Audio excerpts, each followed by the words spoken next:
নমস্কার দর্শক বন্ধু। ওম নমো ভগবতে বাসুদেবায় নমো। আজকে আবারও চলে এসেছি একাদশীর ব্রত নিয়ে। একাদশী আবারও চলে আসলো, পৌষ মাস। প্রথমে বলবো একাদশীর পারণ মন্ত্র।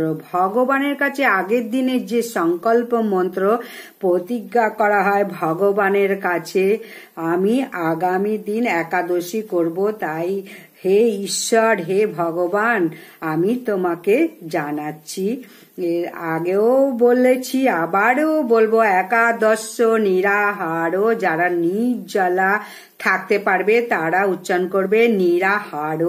আর যারা ফল, সাবু, সবজি, ছানা এইসব খেয়ে যারা উপবাস করবে তারা কিন্তু নিরাহারটা উচ্চারণ করবে না।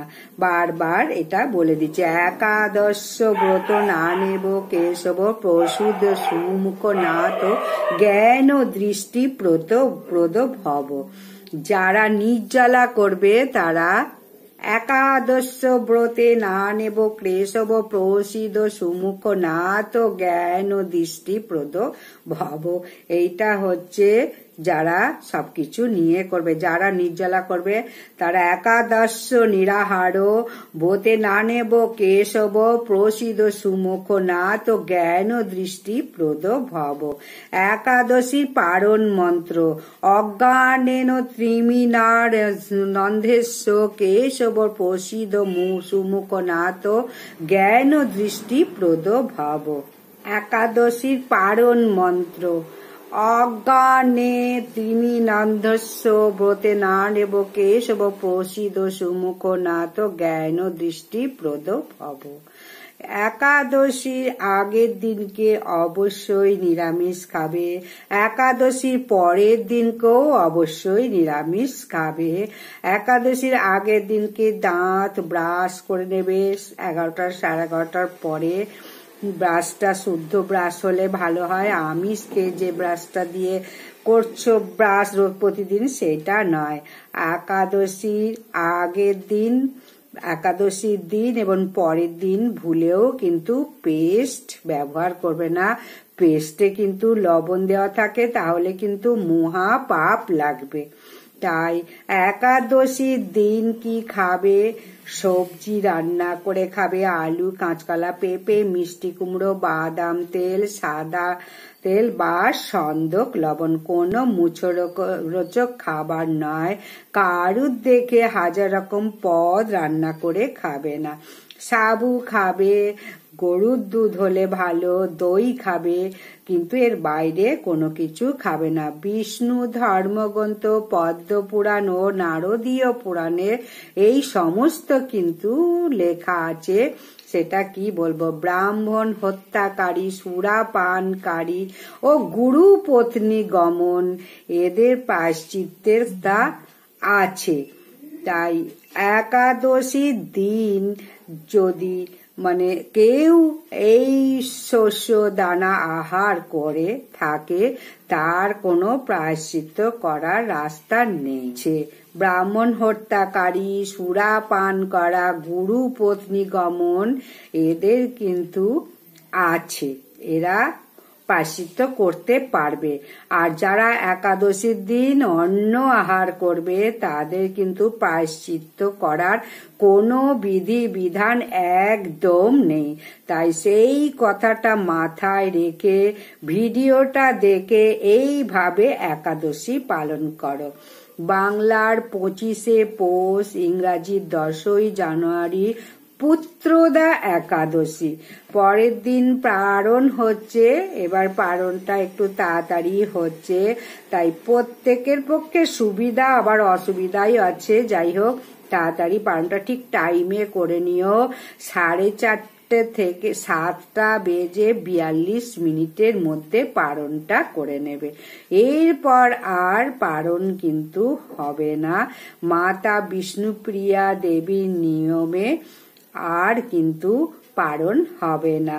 এই যে একাদশী ভিডিও যারা পালন করো তারা এই নিয়মেই করবে। 7:42 মধ্যে পালন করবে। 8:15 ঠিক আগে, এটাই মনে রাখবে, 8:15 পরে নয়। যুধিষ্ঠির বললেন, হে কৃষ্ণ, পৌষ মাসের শুক্লপক্ষের একাদশীর নাম কি, বিধি বা কি, কোন দেবতা ওই দিন পূজিত হন এবং কার প্রতি সন্তুষ্ট হয়ে সেই ব্রত ফল প্রদান করে থাকেন, কৃপা করে আমাকে সবিস্তারে বলুন। শ্রীকৃষ্ণ বলেন, হে মহারাজ, এই একাদশী ব্রত পুত্রদা নামে প্রসিদ্ধ, সর্বপাপ বিনাশিনী ও কামদা। এই একাদশীর অধিষ্ঠাত্রীর দেবতা হলেন নারায়ণ। স্ত্রীলোকে এই ব্রতর মতো আর শ্রেষ্ঠ ব্রত নেই। নারায়ণ বিদ্যান যশস্বী করে তোলেন এই একাদশী করলে। এখন আমার কাছে ব্রত মাহাত্ম্য শুনুন। ভদ্রাবতী নামে এক রাজা ছিলেন, তার রানীর নাম শৈবাল। রাজ দম্পতি বেশ সুখেই দিন যাপন করতেন, বরং শরণ রক্ষার জন্য বহুদিন ধরে ধর্মকর্মের অনুষ্ঠান করেও যখন পুত্র লাভ হলো না, তখন রাজা দুশ্চিন্তায় কাতর হয়ে পড়লেন।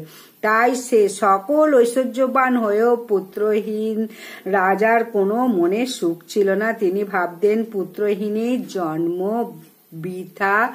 পিতৃদের মনুষ্য লোকের কাছে যে ঋণ থাকে, শাস্ত্রতেও উল্লেখ আছে, তা পুত্র বিনা পরিশোধ হয় না। পিতৃ যে ঋণ আছে সেটা পুত্র না হলে সেই ঋণ দেওয়া যায় না। পুত্রবান জনের এই জগতে যশ লাভ এবং উত্তম গতি এবং আয়ু লাভ প্রভৃতি বিদ্যমান থাকে। নানা দুশ্চিন্তায় গ্রস্ত রাজা আত্মহত্যা করবেন বলে স্থির করলেন, কিন্তু পরে আবার বিচার করে দেখলেন আত্মহত্যাও তো মহাপাপ, এর ফলে দেহের বিনাশ হয় মাত্র, কিন্তু আমার পুত্রহীনা তো দূর হবে না কোনোদিনই। তারপরে একদিন রাজা নিবিড় বনে গমন করলে, বন ভ্রমণ করতে করতে যখন দেখলেন 2 প্রহর অতিক্রম হয়ে গেছে, রাজা ক্ষুধা তৃষ্ণায় অত্যন্ত কাতর হলেন এবং জলাধির অনুসন্ধান করতে লাগলেন। তিনি চক্র, বাঘ, রাজহংস এবং নানা রকম মাছে পরিপূর্ণ একটি মনোরম সরোবর দেখতে পেলেন। সরোবরের কাছে মুনিদেবের একটি আশ্রম ছিল। তিনি সেখানে গিয়ে উপস্থিত হলেন। সরোবর তীরে মুনিগণ বেদ পাঠ করছিলেন। মুনিগণদের শ্রীচরণের দণ্ডবাদ প্রণাম করে মুনিগণ রাজাকে বললেন, হে মহারাজ, আমরা আপনার প্রতি প্রসন্ন হয়েছি, আপনি কৃপা করে প্রার্থনা বলুন। রাজা বললেন, আপনারা কে এবং কি জন্যই বা এখানে সমবেত হয়েছেন? মুনিগণ বললেন, হে মহারাজ, আমরা বিশ্বদেব নামে প্রসিদ্ধ এই সরোবরে স্নান করতে এসেছি। আজ থেকে 5 দিন পরে মাঘ মাস আরম্ভ হবে। আজ পুত্রদা একাদশী তিথি, পুত্র দান করে বলে এই একাদশীর নাম পুত্রদা। তাদের কথা শুনে রাজা বলেন, হে মুনিবৃন্দ, আমি অপুত্র, তাই পুত্র কামনায় অধীন হয়ে পড়েছি। এখন আপনাদের দেখে আমার হৃদয়ে একটু আশার সঞ্চার জেগেছে। এই দুর্ভাগ্য পুত্রহীনের প্রতি অনুগ্রহ করে একটি পুত্র প্রদান করুন। মুনিবর বললেন, হে মহারাজ, আজ এই পুত্রদা একাদশী তিথি, তাই এখনই আপনি এই ব্রত শুরু করুন। ভগবান কেশবের অনুগ্রহে অবশ্যই পুত্র লাভ হবে। মুনিদেবের কথা শোনার পর যথাবিধানে রাজা ফল মূলাদি আহার করে সেই ব্রত অনুষ্ঠান করলেন। দ্বাদশী দিনে উপযুক্ত সময়ে সুস্বাদু সহ যোগের পালন করলেন। মুনিদের প্রণাম নিবেদন করে মুনিদের নিজ গৃহে ফিরে গেলেন। রাজার ব্রতের প্রভাবে যথা সময় একটি তেজস্ব পুত্র লাভ হলো। হে মহারাজ, এই ব্রতের সকলেরই পালন করা কর্তব্য। মানব কল্যাণ কামনায় আপনার কাছে এই ব্রত বর্ণনা করলাম। নিষ্ঠার সঙ্গে যারা এই পুত্রদা একাদশী ব্রত পালন করেন, তাদের পুত্র পুত্র নামক নরক থেকে পরিত্রাণ লাভ করবেন। এই ব্রতকথা শ্রবণ ও কীর্তনে অগ্নিঅষ্টম যজ্ঞের ফল পাওয়া যায়। ব্রহ্মপুরাণে এই কথা মাহাত্ম্য বর্ণনা করা আছে। অবশ্যই প্রত্যেকে পুত্রদা একাদশী পালন করো। যাদের পুত্র আছে তারাও পুত্রদা একাদশী পালন করো।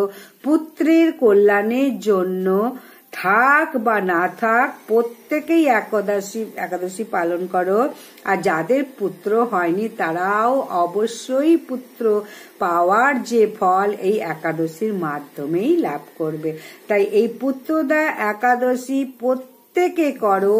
পুত্র যাদের আছে বা নেই তাহলে দেখো মঙ্গল হবে। নিয়ম নিষ্ঠার সঙ্গে করো। পালনের সময়টা কিন্তু অবশ্যই মাথায় রাখো, ঠিক 8:45-টার আগেই পালনটা করতে হবে। তাহলে এখানেই শেষ করছি। ভিডিওটা যদি ভালো লাগে অবশ্যই লাইক, সাবস্ক্রাইব, শেয়ার করে দাও বেশি বেশি করে। প্রত্যেকের আগে থেকে জানা দরকার, কবে একাদশী জানতে পারলে সুবিধাই হবে। তাই বেশি বেশি করে শেয়ার করে দিলে একটু হলেও তারা উপকৃত হবে। উপকার করা মানুষের প্রধান ধর্ম। এইটা যদি করো আরো প্রসন্ন হবে শ্রীকৃষ্ণ গোবিন্দ নারায়ণ।